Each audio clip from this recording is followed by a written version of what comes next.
Good morning, Ignite students. Here we go. Earthquake damage. All right, that's the big picture today.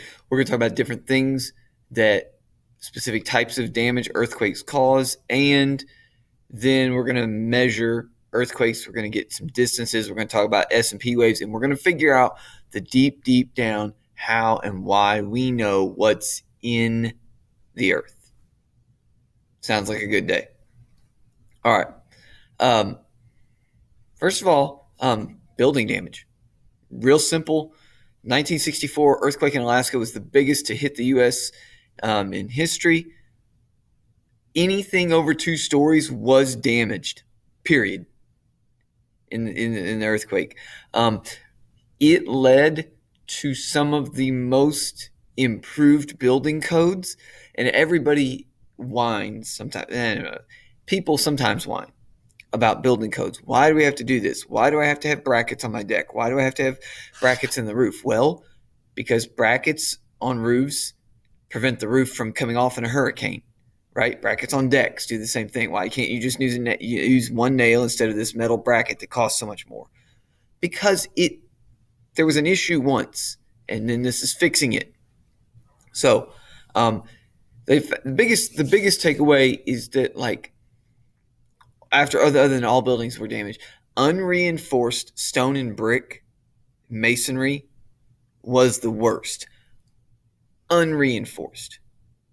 You put a little rebar in that concrete, you reinforce the cinder block, much different story. So they learned a lot about wood structure versus steel construction versus masonry construction in this thing from Alaska in 64. You see telephone poles, you see the coastline scalloping there. This one in Alaska, the ground lifted up 8 feet in parts. This was not a dry dock, but all this ground lifted up above the water. Well, no, it lifted up with the water on it, and then the water drained away. And it's 8 foot higher, and no one can use the dock anymore. All of these things are lifted up above the water. You see damages to the tsunami. You see an apartment building in Anchorage, it was damaged. Bridge, right? Lots and lots of damage from this huge earthquake. You see the running right across the city there. Train tracks buckling, big one. Big destruction, 1964 earthquake. All right, let's clear that one. And, the strict building codes. These are a couple images because of the strict building codes. November 30th of 2018, there was another earthquake. That's a little crack in the wall. Big issue with the road. Big issue with the road, some road excavation, but street light falls off, grocery store stuff. Clean up some things. Clean up. This was a 7.0, and you don't see all the buildings destroyed. You see books tossed off shelves and glass breaking. That's what you see. All right, but there's not a lot else because the building codes were improved. I don't think there was another one I wanted to show. Yeah, because those are videos going the rest of the way in. So that is building damage and how we've learned to improve some of our building. Okay, so you can have building damage. Obviously, shaking things doesn't do well for buildings. Liquefaction. Liquefaction is another type of damage. This is in Japan after an earthquake. The building didn't crumble on what's on the far side of the picture. The ground went away. Sandy ground near the beach. I'm going to let this play for just a second, this Britannica article. We're going to go a couple of quick fact here, and then I'll fast forward. On June 7, 1692, the Jamaican city of Port Royal, a notorious pirate haven, sank into its own harbor. This disaster, or blessing depending on who you ask, was caused by liquefaction of the ground following a major earthquake. And we know it happened at exactly 11:43 a.m. thanks to a pocket watch that went down along with 2/3 of the town and over 2,000 people. Liquefaction happened in now liquefied soil. 2,000 people. Like, that was the whole town sank. Like, the idea that the city of Atlantis, okay, I don't know. I'm not saying that's a thing, but whole towns can in fact sink after earthquakes and liquefaction. All right. You've seen this, you know this. It's sand. Sand already has a lot of water underneath it in it. Either when the water table is high or when you're near the coastline. And when you press on this, normally water's able to move around, and you get some compaction of the sand and a firm enough foundation to stand on. When you keep jostling the sand because there's an earthquake, the thing sinks. Here we go. You've done this. You can See this. experience liquefaction for yourself in the water-soaked sand near the edge of a beach. It feels pretty solid if you stand still, but if you wiggle your feet, the movement causes the sand to liquefy beneath you, and you start sinking. On a larger scale, earthquake-induced liquefaction can swallow cars, roads, and even enormous apartment complexes. In other words, earthquakes can create quicksand, except that when the shaking stops and the soil particles are no longer suspended in water, the ground solidifies again and anything that sank becomes stuck, which is what happened to this car. True story. So, liquefaction's a thing. It's another way earthquakes can cause damage. Okay. Now one of the more deadly ones. Did I put these in the right order? No, I think that one's... Yeah. All right. So you can get this image shows where you can get potential landslides, where you can get liquefaction, where you can have... if there's an earthquake here, it's showing you all the different things that can happen. So... yeah, that was just an image. Wrong image. Here we go. Tsunami. Right here's the key. You had an earthquake out deep in the ocean, on the ocean floor. When one of the two fault lines runs up, you send a pressure wave up, and that wave travels through the open ocean between 500 to 900 kilometers an hour, outward in all directions. And you don't notice it. Out deep, when the water's deep, might be a meter high. No big deal. You wouldn't notice it. It would go right underneath the boat. No problem. But as the ocean floor comes up and gets shallow right up to the land, all of that water starts to pile up. The water also slows down a little as it gets near shore. So you've got fast water coming up behind it. You've got a whole bunch of it piling up in this little space, and it becomes this huge, massive wall of water. Often before a tsunami, tsunamis coming in, the tides will creep out as this is coming in, and you've got water build up, and then this comes in. Very, very, very deadly. 2004 tsunami wiped away towns. This is the result. The wave is just leveling block after block after block of houses. Almost 250,000 people perished in this tsunami. All right. So the day after Christmas is Boxing Day. Out in the middle of the Indian Ocean was 9.1 magnitude earthquake. All right. And it spread east and west. Okay. Island of Sumatra. All right. 20 minutes after the earthquake. 20 minutes after the earthquake. I mean, if the sirens go off 20 minutes, that's all you got. All right. 320,000 people. All right. Well, 320. I apologize. 320,000 people lived in the town. All right. Thailand. So Sumatra, Thailand. It's heading east. All right. Tourists were caught off guard. Yep. Hour later, go to the other side of the Indian Ocean, and it hit the southeast corner of India. All right, got 10,000 people. And then, so think of this as, all right, we got to get a map here. We got to get a globe here. 5, 4, 3, 2, 1 on the spot here. Let's zoom out.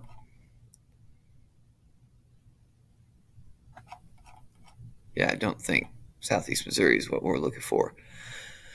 But the map is not loading quickly. There we go. Okay.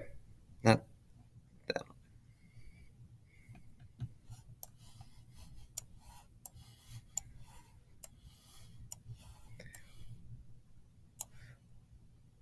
Earthquakes out here. It goes east to Sumatra. It goes east to Thailand. It goes west to India and Sri Lanka. And then hours and hours later, it travels the wave 5,000 miles to South Africa. As proof of the record-breaking strength, blah, blah, blah. 8 hours later, swelling seas and rogue waves caught swimmers by surprise in South Africa. 5,000 miles away. You could feel the waves out here that were affected by this. All right. So that is a huge, crazy tsunami or 2004 quake. Estimated 30 or 40 meter change in the surface. 30 or 40 meters, that's 30 or 3 or 4 stories that the ocean floor moved.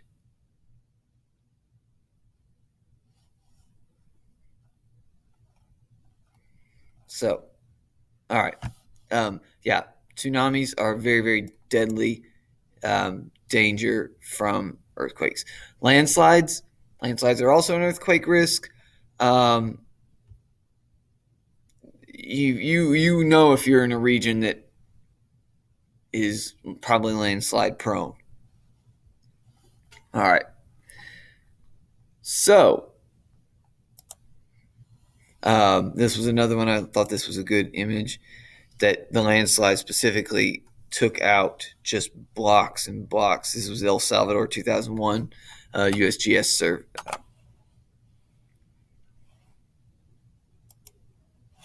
All right. Last risk after an earthquake is fire. Earthquake fire used to be we're knocking over all the candles in the house. Now earthquake fire is we're rupturing all the gas lines in the city. Also, let's compound that with originally, let's go like 1906 San Francisco, where the fire was huge. Earthquake doesn't just rupture gas lines and stuff, it ruptures water lines. So the fire department has no water pressure to do this. 1995 Kobe, Japan, modern city earthquake. There are ways to lock down these water pipes at certain gates and valves to prevent all of the water loss. They still had huge issues with fire because of the debris and the cars that were trapped in the streets. And this is the 1989 Loma Prima. This is the World Series earthquake. Okay. Woo. Death, destruction is, all done. Let's be done with that for a minute. Now, how in the world, if the deepest we have ever drilled is, 12 kilometers, maybe, down, we've drilled deeper than that. What was that? You did the assignment at the very beginning of the year and looked at those challenger, the various depths. We've never drilled to the mantle even. How do we know where the crust mantle border is? How do we know how thick the mantle is? The crust, the inner crust, the outer crust. Earthquakes. Earthquakes are the answer. You've got your S wave. You've got your P wave. P is primary, P is pressure, S is shear, S is secondary. Your pressure wave goes out, it goes fast, it travels fast, this way. It's traveling through the Earth. It travels through all layers of the Earth. The S wave does not travel through all layers of the Earth. It does not travel through the core. How do we know this? How in the world do we know this? Check this out. Right here. Here's the P wave velocity in soil, limestone, different rocks, and the S wave velocity. In every case, the S wave is slower than the P wave. Now, here we go. What's interesting is this. Earthquake happens here. All these waves go traveling out from it, all right?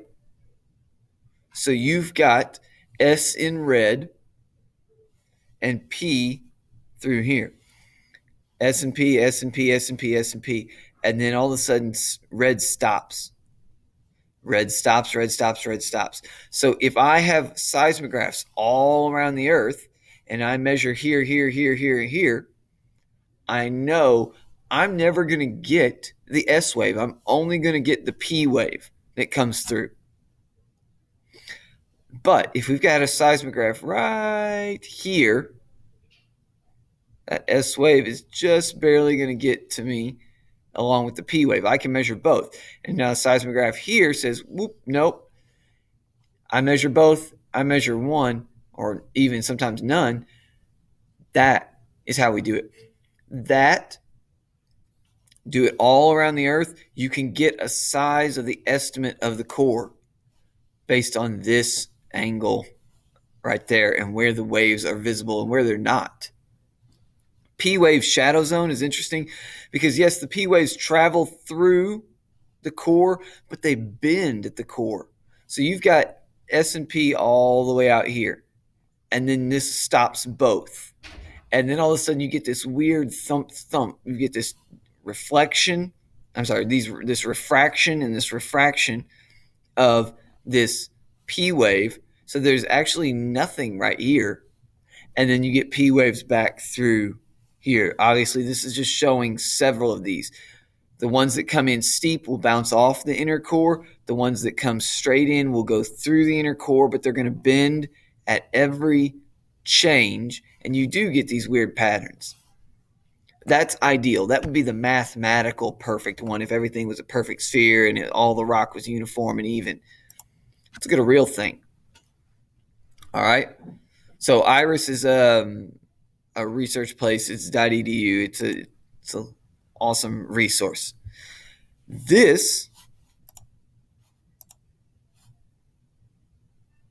I was zoomed in on that earlier. I know I was. I was reading it. There we go. Now I can zoom in again. Okay. So let's zoom in. This is only showing half. This is an earthquake in Northridge, California. This is a specific earthquake. So if I've got all of these things right here, so this dark gray one is in Albuquerque, New Mexico. Right there, they measure a wave. This is a seismograph from Albuquerque, New Mexico. And let's get rid of this. Let's get rid of me for a second. Here we go. 0 minutes, 10 minutes. So that's 5. That's 2 minutes after the earthquake happens. It hits Albuquerque, right? And then you get all these different waves. Well, if that's Albuquerque, here you've got San Juan, Puerto Rico, right? So that's when this wave gets to here. And then this is La Paz, Bolivia, right? I can barely read that on my screen. I'm sure you can't on the player. All right. But we get P waves, S waves, all of these little arrows represent different seismographs. They represent different seismographs. And so they are showing you what's going on. Sharply decreasing P and S wave amplitude. The other thing to notice, we're going to scroll over here, is this. We measure the difference in time between the wave and the second wave. And then this other image showed you sometimes you can get reflected waves. A wave comes off of here and bounces back and reflects waves bounce around inside there. So you've got the wave once reflected at the Earth's surface is what I just showed you. So the wave starts here, goes out, and then it bounces back. So you can hear the same wave twice, and then you hear the S wave over here. The length of time between this blue line and this blue line is the difference between the P and the S wave. And then you've got reflections of these other things, and then you've got body waves, all sorts out here. So keep scrolling. What is this? There's a gap. These are dying off as you get further and further away. Well, it's because they're coming from, you've only got P waves that go through the core. There is no real S wave. There's a P wave and there's some body waves. There's no S wave. These die off as you get further and further away. This is obviously spun so that this California is at the North Pole, but you see different waves, and we get differences. How do we know the inner and outer core? Because they bounce off of the inner and outer core differently. This is really how it's done. Plotting all of these numbers, this graph right here, over and over and over for all sorts of different earthquakes. And that will give you all of these sizes. All right. It's been a good day. We're about to wrap up earthquakes. I know we spent a lot of time on volcanoes and not a ton on earthquakes. That's all right. We could wrap this up. We'll look at some assignments and get ready for a shake and test. Have a great day.